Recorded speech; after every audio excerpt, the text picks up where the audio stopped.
I am a self-professed lover of wilderness survival content. Whether it's those little cooking videos made out in the woods by a campfire with limited tools, or full-on survival training where a well-practiced individual takes on the elements. Now, I could never do this sort of thing myself, being the overweight neckbeard gamer that I am. But what I can do is pretend that I'm made of all the right stuff using the magic of video games and imagination. For me, that takes place in Project Zomboid. I've already done some videos in the past on how to make wilderness survival happen using the wonders of the Steam Workshop and why it's just so darn good. But I've always wanted to have something of my own in this space. And what better way could there be than our very own wilderness survival map mod? In this video, I'll take you through the story of how we made this happen, show you some gameplay, some unique points of interest, the inspiration behind the project, and even some behind the scenes footage of how it was made directly from the map modder. This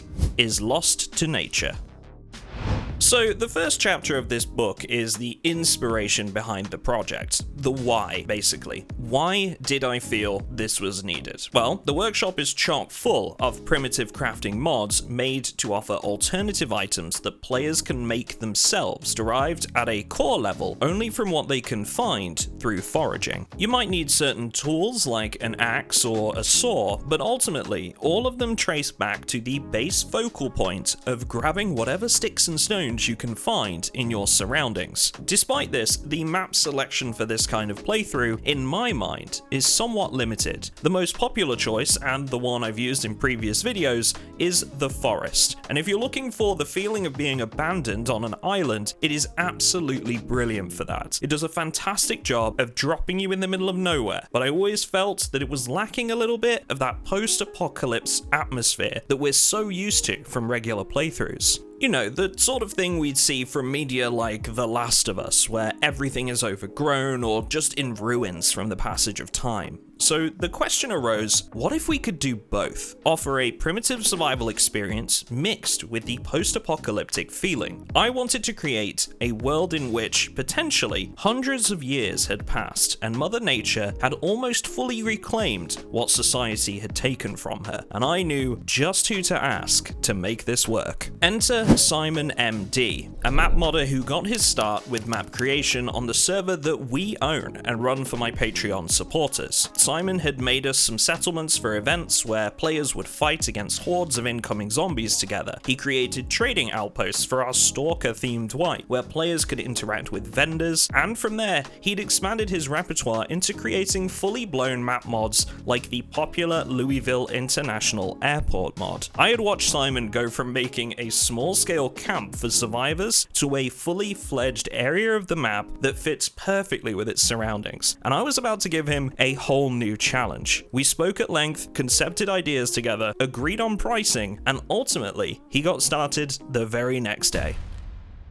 Over the next couple of weeks, Simon kept in touch regularly, updating me with teasers and images around points of interest we'd discussed, and I'd chip in with some feedback, ideas, and things we could modify as we went through. Simon was even kind enough to collect some footage, which really shows how much work goes into creating a map with this level of detail. Now, one of the biggest elements of this map for me was making it look as though civilization had long since collapsed. Buildings were crumbling, roads were almost entirely unusable, and to really help sell that feeling, Simon went out of his way to edit some of the regular tiles and pieces of furniture from the vanilla game to heavily overgrown, tattered, and worn variants that fit just right into this kind of setting. Each area needed its own foraging zones too, which was especially important for this setup as certain items would come into crafting that could only be found through foraging, and we needed to offer sufficient locations where they could be sourced. We even had to add a few things to the foraging tables to make sure they were covered for crafting purposes. Let's take seeds, for example. These aren't included in the vanilla foraging tables, but for our setup, they weren't only important as a source of food, but thanks to Yankee's makeshift clothing and the That's It, I'm Weaving mods, they were part of how players would make their clothes too, by harvesting flax and then spinning them into linen on a loom. Simon had a lot to consider, that much is fair to say, but he had balanced it perfectly nicely, offering a variety of different points of interest within what could have very easily been a map that was nothing but trees, water, and rocks, but ended up being something beautiful instead, showcasing how diverse these environments can really be. Sure, you're lost in the wilds, and for the most part, everything you'll use in the effort to survive will be crafted or found through foraging, but there's always a chance that you can come across an item or two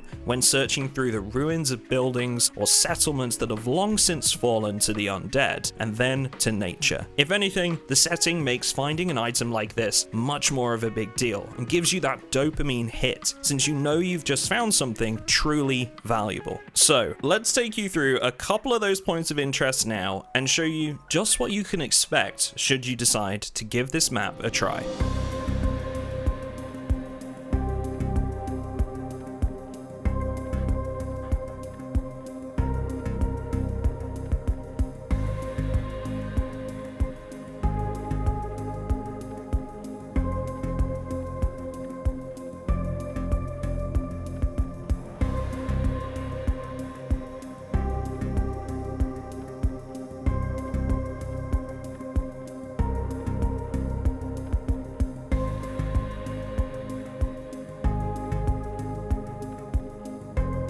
Now, this part was one of the most challenging parts of the map for Simon, because as we know, there's no below ground capabilities to Project Zomboid at the moment, even though this is planned for build 42. So to get around this, Simon actually had to construct his own fake mountainous area in which these tunnels could be buried within. Now, I don't know much about map modding myself, but he did mention that this was one of the trickiest parts to the map itself. Still, it adds another layer to an already awesome experience, so I think we'd both agree it's well worth it. Now, these aren't all of the things you can expect to find on the map, because we did want to leave a fair bit of it for you to discover in your own playthroughs, but I'm going to drop in some gameplay here soon so that you folks at home can see how it actually plays in practice, from getting started with nothing but the clothes on your back to when you've got yourself established with a forest home. It really does offer a unique experience, and for those of you that have been enjoying watching Lucy and I play some games together,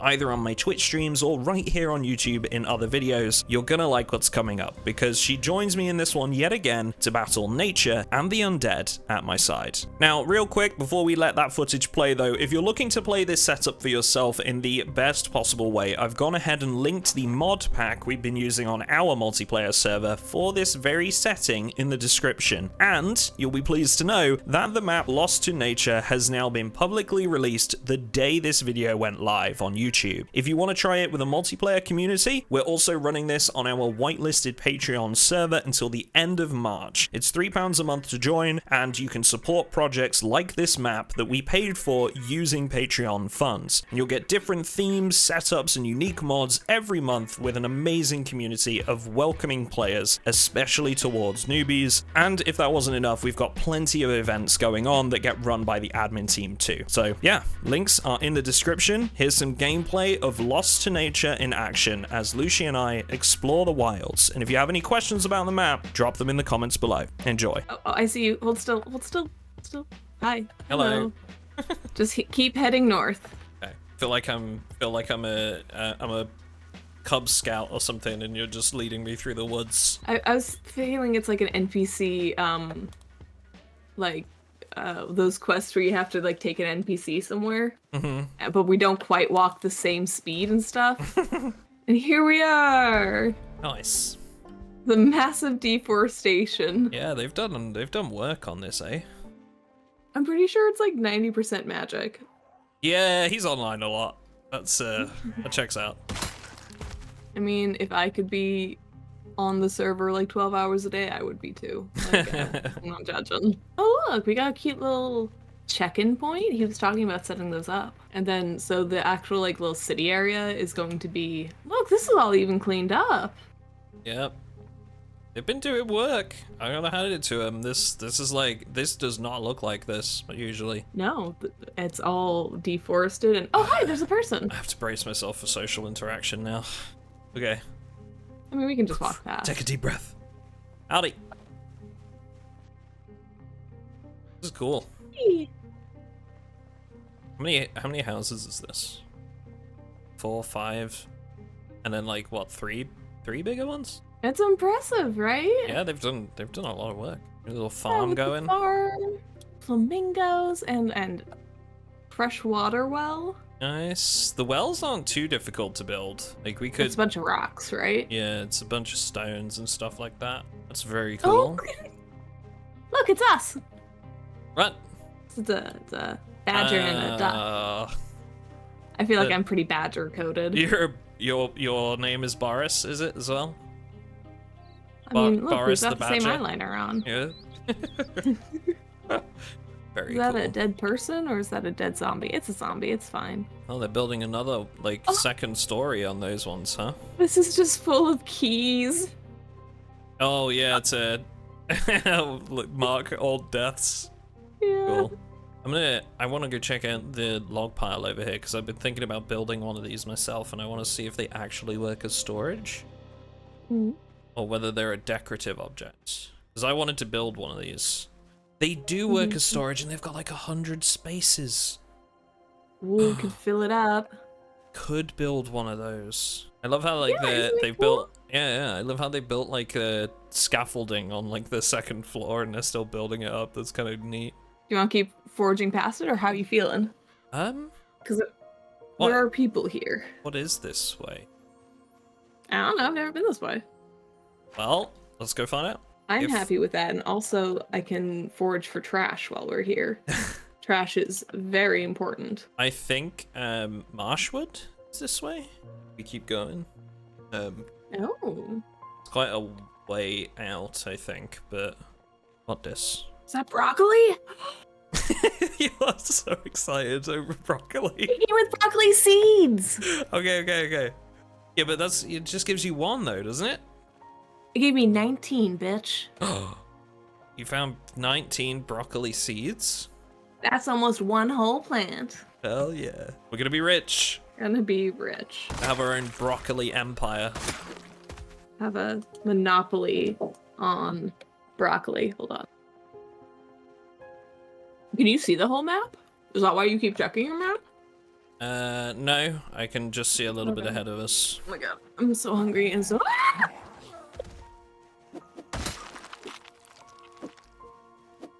Thank you. As soon as you started messing with your food, I was like, I should probably just turn around. I'm done messing with it though.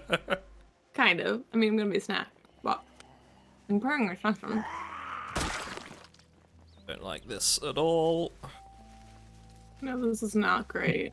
Okay. So I think this is where Marshwood starts. This is very interesting looking. I've never actually like come this way whilst playing yet, so. I know McDonald's iced coffee is like 90% sugar, but good sugar. Oh look, the little house.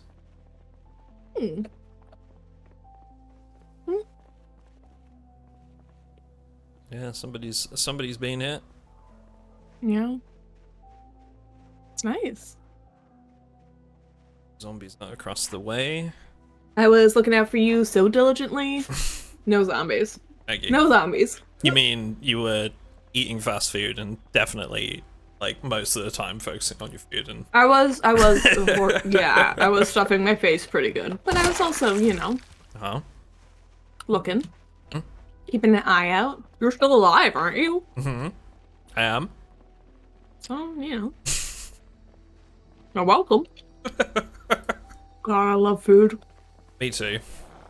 It's most of the problem, to be honest. I have been on one diet once, and I think I made it 6 days in. I was allergic to pineapple for a long time. I'm not anymore. Which is a thing, I guess. But, I was allergic to pineapple, and it used to make me get jaw lock, and I'd puke. So I'd just puke into my... Yeah, it was awful. It was awful, but I still ate it every once in a while, because it was really good. I feel like that's maybe a bit of a thing for repeating actions that you know do you harm. But you know, we don't have to get into that. We can skip that. I don't like this. I don't like this conversation. Oh my god, there's so many zombies following us. Well, how about we just keep going? No, but there's also stuff I want.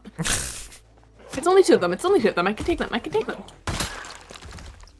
Yeah, this doesn't seem like so many following us. I feel like there was a gut reaction there. Oh my god, there's so many zombies following us. Yeah. Man, I was foraging, and for a moment there were onions, and then I got out of that to kill the zombie, and when I got back, it was an empty beer can instead. Oh. What's the point? What is life without onion? Onion! That's from a thing too, it must be. I don't know. I don't think so. I think we're just both weird. Yeah, If I'm being truly honest with myself. We might just both be neurodivergent. Sometimes it's fun to say word wrong. I don't know. Ooh, another frog! Sorry, I know I'm a little bit slow because I'm foraging. It's okay. Do your thing. I'm just, we got another survivor up ahead of us, I think. Oh, hi! You've got so many bags, Jesus. He's like all the way down there for me. You see how overloaded he was? I didn't even see him. He was like down to my right for me and like really far away, and now he's just gone. I didn't even see him. I honestly didn't even see him. To me, he was just a ghost. He was just a voice. Got 5 cabbage seeds. Look, no, he's here. I can see. Now he's gone. What the fuck? I literally just caught him, and then he just vanished. Oh, marshwood. This is it. Here we are. Tomatoes. There's a lot of trash piles, so we should be able to find tomato seeds. Sorry. Oh, I'm having a good run. I found like 3 new types of crops that I didn't have before. Zombies? No, I found butter. Butter! We can make omelets, we can make baked potatoes, we can make, We can make cake. We can make cake? I love that it's like it's just instantly a big deal for both of us. It's the food possibilities. There's like a bathtub tile here that's like, it's got like a shower coming out the end of it, but like plants are growing up the shower. It's a very cool map. Ooh, a wrench. Nice. Ooh, I'll wear some surgical gloves. Okay. Ooh, a rock! In a world full of rocks and trees and twigs. I feel like there's almost no point me inspecting this car, but let's find out for sure. Yeah, it's Wow, that's a big building. Like a clothing store. Where is my duo? I am in a clothing store on the east side of the town. I think I know the one you're talking about. There's a teddy bear. We need that. I must have him. Empty gardening spray can? Yes, please. Oh, yes, please. Zombies. Perfect. Got some noodles. Got a hammer, like a regular hammer. And this town looks so nice, though. Simon did a very good job. Just love how, like, broken down it all looks. Oh, somebody's built a little house there. That's cool. Built, like, a little, walled off, like, farm. My character wouldn't go forward, so I finally used, like, the walk to function to get her to walk. And then she just walked exactly where I was trying to get her to walk before. She just wanted to do it on her own. It's like she wants me to trust her, you know? After that time that she walked over the fire and almost got us killed. Definitely all your character's fault, right? Well, watch that tone. Oh, some crackers? Oh man, this place is like paradise. It's got so much cool stuff. I'm going home with actual clothes. I can't wait. It's great. No more wearing trash bags. Does that feel good? Mm-hmm. You're worth more than trash bags. Oh, thank you. Mm-hmm. I feel like, I feel like it's a really low bar, but, you know. But I'm here to applaud you on crossing it anyway. Thank you. Yes, it feels like a good milestone for me. It's been a long time. Zombies must stink real bad. Honestly, by this point, they'd probably be nothing more than, like, fucking skeletons with barely anything else on them. Well, you know, that's actually, like, a really good point. At one point, would they just, like, wear themselves down? I don't know. I feel like, they, you know, as far along as this map is, that would be a genuine thing, probably. Is this the last building? There's like a toolbox, like, out on an island over there. I'm kind of intrigued. Somebody just wanted to be like, look what I can do. Hey, I'm intrigued. If it's meant to be bait, I'm taking it. Reach this? Can reach this. Stone axe broken. It's just a toolbox with some canned evaporated milk. to imagine this guy was just doing some fishing, sat out by the water with a can of milk for some reason. That story was better in my head. No, it was good. It was good. It was riveting. It had a beginning, a middle, and an end. All the components of a good story, really. There was a conflict. He didn't know why he had the milk. The milk was the friends we made along the way.